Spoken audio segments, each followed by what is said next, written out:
So I'm at the Democratic convention this week in Chicago, but I was thinking, how many of us really understand what a convention is or why we do it? So I thought maybe I'll do an overview, because there's no way people just haphazardly come to a city from all over the country to hear some speech they could watch on TV, right? Right. Okay. So the point of a political convention is for party delegates to formally nominate the presidential and vice presidential candidate and approve their party's platform. Now, just so you know, a delegate is a person who is chosen to represent their state and select the candidate that's going to be on the ballot in November. Delegates are usually early supporters of the candidate, really strong party activists, or political leaders. Delegates are selected in primaries or the caucuses at state-level conventions, and each major party has two categories of delegates. The Democratic Party has pledged or unpledged delegates, and the Republican Party has bound or unbound delegates, but they're basically the same thing. Pledged delegates and bound delegates have to vote for whichever candidate in their party won the primary or caucus in their state. Unpledged or unbound delegates can choose to vote for any candidate regardless of how their state's primary or caucus came out. But those candidates aren't usually allowed to vote in the first round of voting if a race is contested. Contested conventions happen when no political candidate has a majority of delegates coming into the convention. The delegates then will select their party's nominee through one or more rounds of voting. We have had years where there was 47 rounds of voting, 103 rounds of voting. I mean, it can get crazy. Now, just to be clear, the parties don't have the same number of delegates, but both are going to have well over 2,000 people who are representing all 50 states, Washington, D.C., and multiple U.S. territories. Now, to win the nomination, a Democratic candidate has to have just under 2,000 of the 4,600 delegate votes, and a Republican candidate has to have around 1,200 votes from their almost 2,500 delegates. If a nominee withdraws and nobody immediately takes their place, as VP Harris did for President Joe Biden this year, then you get a process known as an open convention, where a new nominee can be chosen during the convention, and historically that's done with a lot of behind-the-scenes negotiating and bargaining.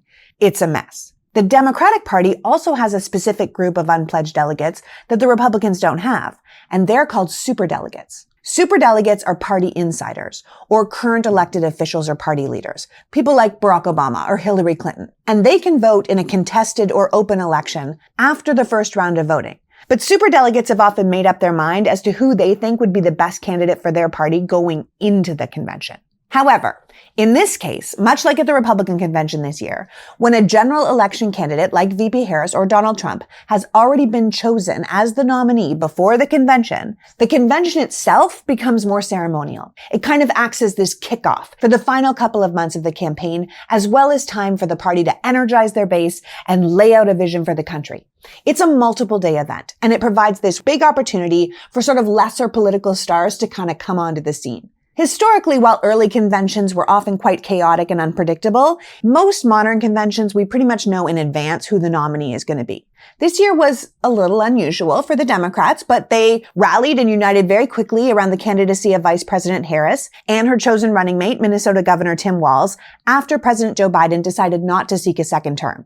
So going into a convention where you know who your candidate is, as both parties did this year, the convention becomes time to kind of party, to promote the party, to promote party unity, to highlight major campaign themes, and to kind of have a multiple day campaign rallies and lots of speakers. National conventions usually go for 4 days, with the major events scheduled in the evenings so they can reach the most people on broadcast media. Each evening is typically devoted to a theme that highlights a major campaign issue or something for the general election. The Democrats have chosen Chicago for their convention, so their main venue is going to be the United Center, which is where the Chicago Bulls and the Chicago Blackhawks play, and it fits around 20,000 people. Now, the only people that have access to this main venue are going to be the credentialed delegates, their alternative, members of the news media, which this year includes creators like me, and then Democratic Party invites like Democratic electeds, their team, their guests. There will be separate daytime programming that's open to the public, which they are affectionately calling Demapalooza, which will take place at McCormick Place Convention Center,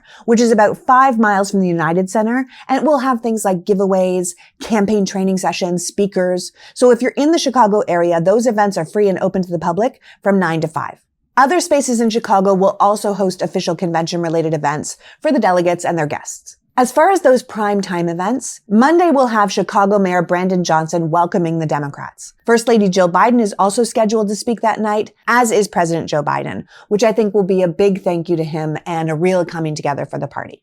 Tuesday night, we'll have Illinois Governor J.B. Pritzker and Second Gentleman Doug Emhoff, and members of all 57 delegations will deliver their remarks and cast their ceremonial votes for Harris and Walz as the party's official presidential and vice presidential nominees. Now, this roll call is going to have to be ceremonial because the official call was held virtually earlier this month to make sure that both candidates could meet the deadline and appear on all state ballots. Other confirmed speakers are going to be former Presidents Barack Obama and Bill Clinton, former Secretary of State and 2016 Democratic presidential nominee Hillary Clinton, Senate Majority Leader Chuck Schumer, House Minority Leader Hakeem Jeffries, and former First Lady Michelle Obama. Now, you can watch any of this on the official live stream of the convention at demconvention.com, as well as on any social, including Twitch and Prime Video. Most major media networks are going to have coverage beginning at 7 p.m. Eastern Time, Monday through Thursday. And of course, because you're listening to me, this year's convention will also be hosted by hundreds of online influencers who will be posting their own unofficial convention-related content on all of their channels throughout the week.